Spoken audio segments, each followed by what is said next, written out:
Next 20 minutes or so, we will be talking to my next guest, who is Francis Masinde. I will be speaking with Francis Masinde, who's an entrepreneur, to share with us his story after just going through primary school, secondary school, and then now we're talking about 32 years of age, being a millionaire and teaching himself all about graphic design, and all online, just on YouTube, getting to learn the ropes in and outs of graphic design. And he does, of course, so much more, which he'll talk to us about. Francis, thank you so much for joining us. Thank you for having me. Karibu sana. So let's start with school. You go through primary school, secondary school. How come it ended there? I think typical of all Kenyan people, majority of them always don't have hope for post-secondary school because of school fees, financial struggles, and everything. Right. And my case wasn't any different. So when I was in the final year of high school, not that I didn't do well. Actually, I think my B+ was enough to take me to the next level as far as education was concerned. But I felt like I'm going to be stressing my folks. Should I insist on going on to either campus or whatever it is? I thought it costed tons of money, so I was like, you know what, let me just try and hustle. And so what hustle did you get into? Even before I cleared, I got my KCSE results, I went to a company called Monia 2000. At that time, it was the leading company in outdoor advertising. And I remember I just went to ask for a job. And so they told me you could do some cleaning things here, some branding, stuff that I didn't like. In my head, I had the idea that I deserve a job where I have my own office and I'm a boss of some guy. Just after high school, you actually thought that? That's what I thought. That's what I was like. I felt that's what I deserved. Entitled, okay.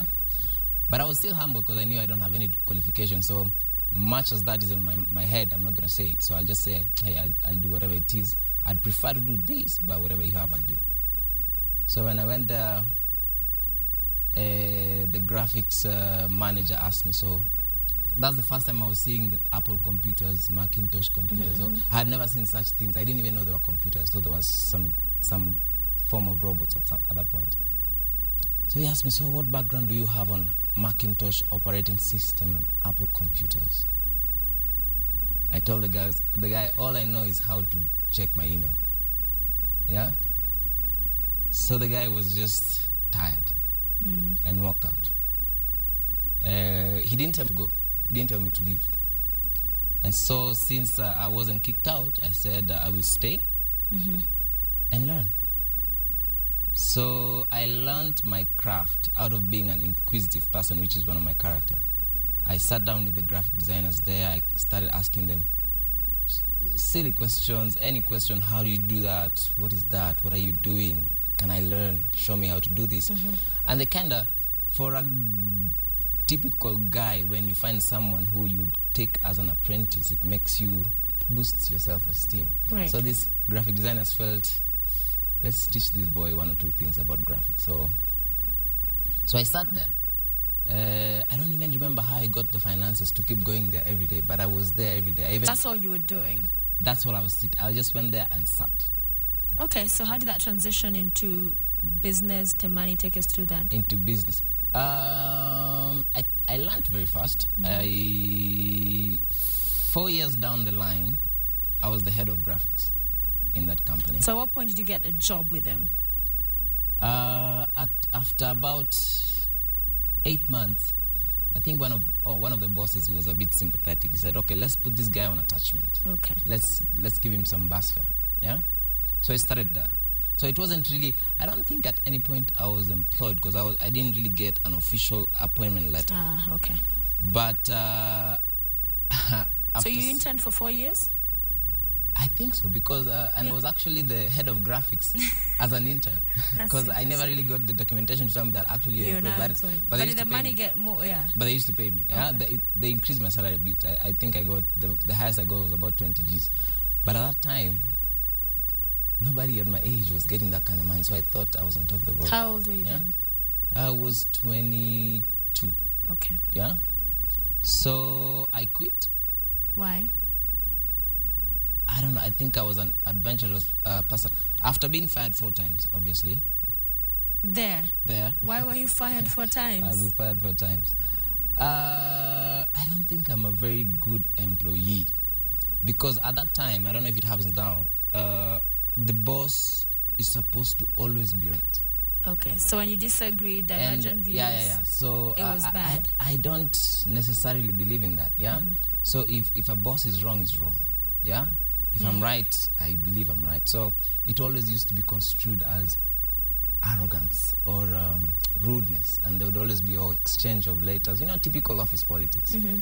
And then in Monia, people used to get fired in a very ad hoc manner. So you quit with no plan for what to do next? Yes, I did. Were you living at home? I was still living at home. Okay, at least then there's food and shelter there. Yeah. But it wasn't easy, because as I was walking out of that place and going to get a mat, I kept asking myself, should I just go back and apologize? Am I doing the right thing? But then I always tell myself, I'll be fine. Yeah? So what did you get to doing after that? So I think somehow just doors open, because a week down the line, I think I just got calls, referrals, because when I was still working there, I used to make sure I am stellar at what I do. Yeah. In fact, most of the clients there would prefer their work to be done by that intern. Yeah. I want that boy to handle that design. I don't understand why. I think there was a bit of lethargy with the older guys who I met there. Yeah. So you referred and you got a job, or what happened? I got some contracts and it started from there. Yeah. So I got some contract, good ones at the time. I landed a very big contract at some point, which kept boosting my self-esteem, my self-confidence, and actually employment was a very distant memory. So you're working from home? I was working from home at the time. Yeah, I rented a place. I finally moved out of home at maybe the following year when I was 23 or something.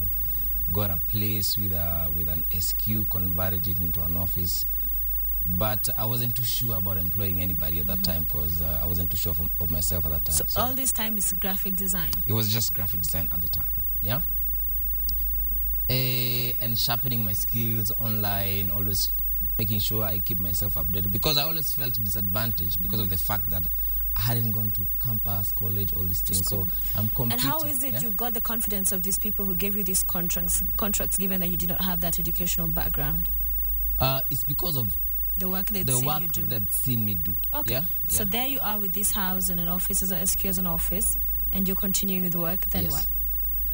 Then I think it was just from one contract to another, and then the art of saving and using your money diligently and wise, and saving for a rainy day, and having some goals in life. I want to get to this level. Like what I'm doing right now, it's a plan that I've always had.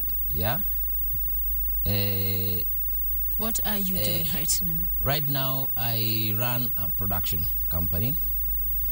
I have set foot in real estate as well.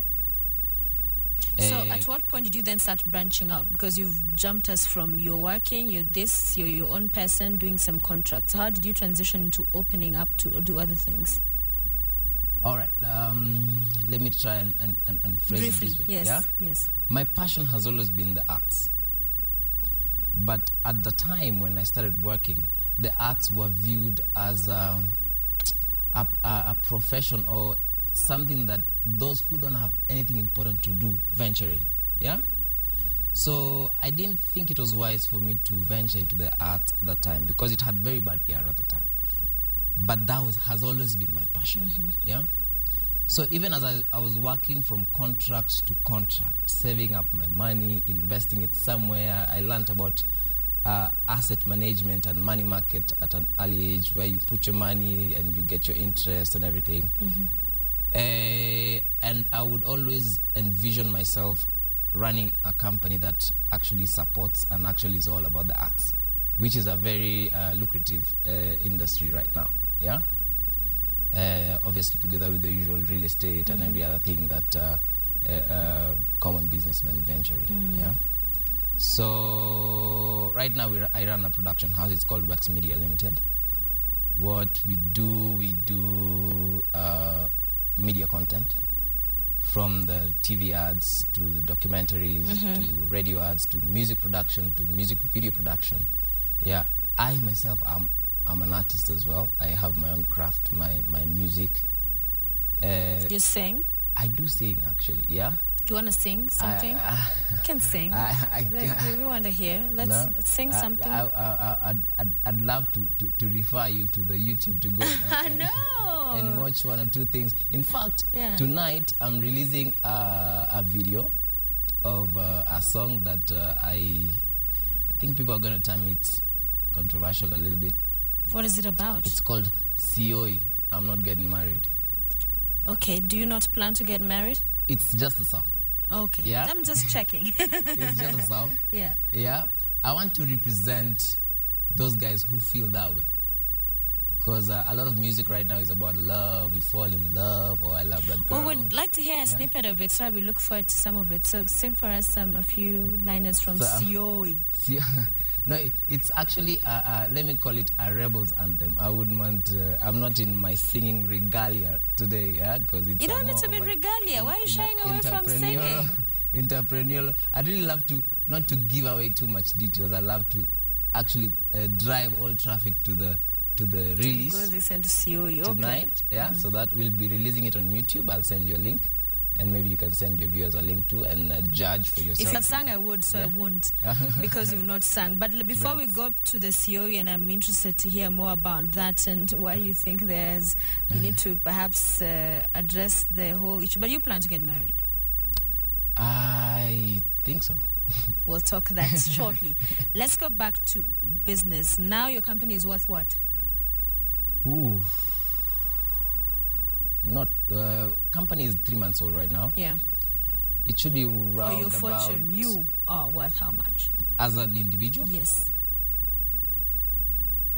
Not of. Are you calculating right now? If I'm saying if I were to liquidate everything? Yes, if you were. I don't know, maybe 80 million bob, somewhere around there. 80 or 18? 80. 80. Yes. So this is off of what began as graphic design. Yes. And venturing now, you said what, real estate? Yes. What else? I'm in the money market a lot. Okay. Yeah, there's a lot of interests there. Yeah, so what do you think has gotten you to where you are at 32? What is the secret, would you say? I'd call it pressure of feeling disadvantaged. Yeah, the fact that when I was growing up, there was a lot of, if you're not in campus, you're nothing. There was a lot of that. So that would make me try and work hard as twice, because I knew I'm competing against guys who are seen as the cream of the country, yeah? And little did I know that actually it is paying off, yeah? So I kind of outdid myself. Some of it I didn't know. You just come up and say, whoa, I actually didn't know. I have been working too hard, yeah? And just having some. So it's like you felt you needed to prove yourself in the world, so to claim your position. And every little thing I sat down to do, be it a small graphic, logo, whatever it is, I would always remind myself that I'm competing against guys who know this, who have the skills, the craft, they've been taught, they have the papers. Yeah, and I would always counter check and ask for counsel. What do you think about this design? Well, how would you make it before I submit it? Yeah, and just doors would open. Yeah. So having now all this money, doing all these things you're doing, haven't you considered going then back to school now that you can? Initially, you said it was an issue of perhaps you felt it would be strenuous for your folks to pay for your fees going forward, but now you can afford and even afford for all of us if we were to come and apply. School is great. School is awesome. I don't recommend anybody to try and do what I did. Yeah. But why do people go to school? Yeah. Yeah. I believe so that they can make a living, right? Well, that's not all. Yeah. It expands your level of thinking as well. It does. Worldview, understanding. It does more than just simply earn a living. There are very many people out there with degrees and no jobs. That is great. And I think level of thinking, it's really all in the mind. Yeah, because I feel the internet has a lot to offer. Okay. Yeah, it's a whole school in there. Yeah, you can virtually get your degree and masters. It's all there for you to take. Yeah. Okay. So you read. And so I do read widely. Yeah. From the little sources I have, I do a lot of reading online. I follow a lot of guys who inspire me. I read their craft. I read their stuff. And I do. But no going to school anytime soon. The problem is the time might be the issue. Okay. The time might be the issue. Yeah. So what's next for you? What's the plan? My passion right now is to just provide platforms for guys who are young as I am or younger than me to just grow. You've employed how many people so far? So far about 10 and around maybe 15 who are on and off on a contract basis. So what does Francis do for fun? Francis loves to produce his own music and sing and play his guitar. That's what I do for fun. Actually, my music, I do it as a passion. I think it's great music, but it actually comes from the heart. It's a passion. Yeah. So what is it you tell young people who, for example, going through their exams this week, this KCSE, KCP begins, not many of them get to go past that. What for you is it? We have very many unemployed people, in Kenya. It's a real problem. So what is your advice to the many that are still hoping to get a job somewhere? I think unemployment is a choice. Yeah, because it means you're not even willing to employ your own self. Yeah. So if you can't employ yourself, who would employ you? Yeah. So I don't sometimes understand it. Yeah. Because if you're very hungry, you will find food. So those who claim to be unemployed, I don't think they're yet that hungry, because if they get to that level, they will find that job. They will find that job. They will find it. Do you advocate for do whatever it's in your area near you to do, or because many people tend to wait, I dream to do this, I wait to do this, or do you then say do whatever you can do now to then later get to what you want to do? Yes. Yeah. Yes, I will. Yes, that I would advocate. It's just like walking. You don't jump fast. You put one leg in front of another, and you end up getting to where you're getting. Most of us, we look at people who've gotten somewhere, and we want to get there now. It's never going to happen. Yeah? It'll never. Everybody has a story. Yeah. Yeah? That guy got there. It took him time. It will take you same amount of time, maybe less if you're lucky. Or more. Yeah? Or more. But you have to start from here. Yeah. You can't start doing your time. You must do your time. Yeah. So there are no two ways about it. You have to just go through the whole 9 years. All right. Yeah? So before we let you go, Francis, are you dating? Am I dating? Is that a funny question? Yes, are you? I am. It's because now you've talked about COE. Yes. Okay, so what inspired that? Have you met many people who have decided they're not going to get married, and so you're like, let me have an anthem for you people? Let me tell you what inspired me. It's a scripture. Oh, which one? If you read 1 Corinthians chapter 7, verse 28, it tells you, those who marry will face many troubles in this life. And I'm trying to spare you from this. You can open your Bible right now. Don't say I wrote it for myself. Yeah? So you're dating, but you don't plan to get married? Because then you will face those many troubles when you get married, according to what you're saying. So you do not, you preach, but do not partake of your own message. Well, I'm not married yet, so I can't you can't write me off. I'm not writing you off. All I'm saying is, if you're saying it's Yoi and are saying it's this verse that talks about people who are married having there's a part of me there's a part of me that what I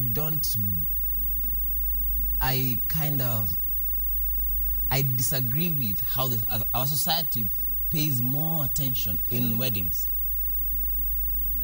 not in the marriage.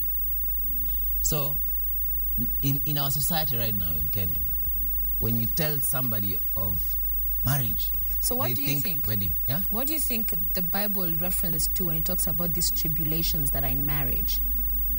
You see, that is debatable, yeah? Personally, you need to write a song. Personally, I just think it's straightforward. If you face many trouble, you face many trouble. And I stand to be judged as controversial. The perfect person to ever live on earth was Jesus Christ. He did not get married. So finally, yes or no, will you get married? I will have to think about that. So you have not decided? I've not decided. And yet you have this very strong case about how terrible marriage is. No, marriage is not terrible. Okay. The same scripture tells you, if you've married, you've not sinned. Yeah? And don't seek to end your marriage. But if you're not married, there are many troubles. No. Listen, before you get there, if you're not married, don't seek to get married. Go read the whole of chapter 7. This is a whole long conversation. Yeah? Okay. So, the meaning is debatable. Some tell me that letter was directed to the saints who only wanted to do church work and everything. That's a whole theological conversation. Fine. But you know what? I just took it and I said, you know what, let me just do a song for the guys who, and there are guys who actually do not want to get married. So let Sauti Sol take care of those who want to fall in love and Kaliwa Chapati and all that stuff. You'll take care of the ones who are on the other side. And yet you're seeing a girl. I hope she also feels, does she share your views? Because if I'm watching and I'm your girlfriend, I'll be like, Lord, he does not. She doesn't. I got a beating. Okay. She might just dump you after the show. Yeah. Yeah? I think I am. You're what? I think I should check. I should check my status. Yeah. But good job you're doing. Yeah. Is there any part of what you're doing with your company giving back? Because we always hear with these people with all this money. Yes. What is it you're doing to help society? I don't know why you. Okay. Let me call them resources. When you call it money, it is looked at differently. I'm starting let me call it a CSR. Well, I have a recording studio and let me call it a recording label. We are working on identifying a group of citizens who have this musical talent and passions, and they don't have the resources to do a lot of studio work and video stuff and everything. So I'm looking for a group of them. I'm trying to divide Nairobi into 3 regions. So I sponsor some young guys who want to sing and do videos and stuff and launch their music careers. I want to do that. Yeah. Obviously, it's not necessarily wise to try and do it alone. I want to ask some other stakeholders to just come, so we do it together. So it's all in the works. So it's all in the works. Okay, yeah. Francis, so, thank you so much for coming through. I think take home mostly for most guys watching this is, I like what you said, that you have to be hungry enough. It kind of propels you and pushes you to then get more creative and seek avenues to make either it's a living or do something. Indeed. And thank you for joining us. Interesting and controversial. Thank you for having a conversation for another day on your Sioni song. Oh, Sioi. Sioi, okay. Sioi song. Yeah, watch it today. I'm releasing it tonight. I will watch it. At YouTube. I'll send you a link. Okay, YouTube. Yeah. So we'll look out for that. I'll tweet it, and then everybody can watch and see what they think about your song. Thank you, and all the best going forward. Thanks. Francis with us in studio today, talking more about his life. I hope one or two things about what he said this morning, especially on just that at the end of the day, yes, you can get education. It is a good and important thing to do, but when you don't have it, it should be an excuse for you to still not go out there and do your very best, live out the best life you were put down here for, and live out your full potential. That's all we have for you today. I'm Sophia Wanuna. We'll see you tomorrow bright and early. Have a lovely day.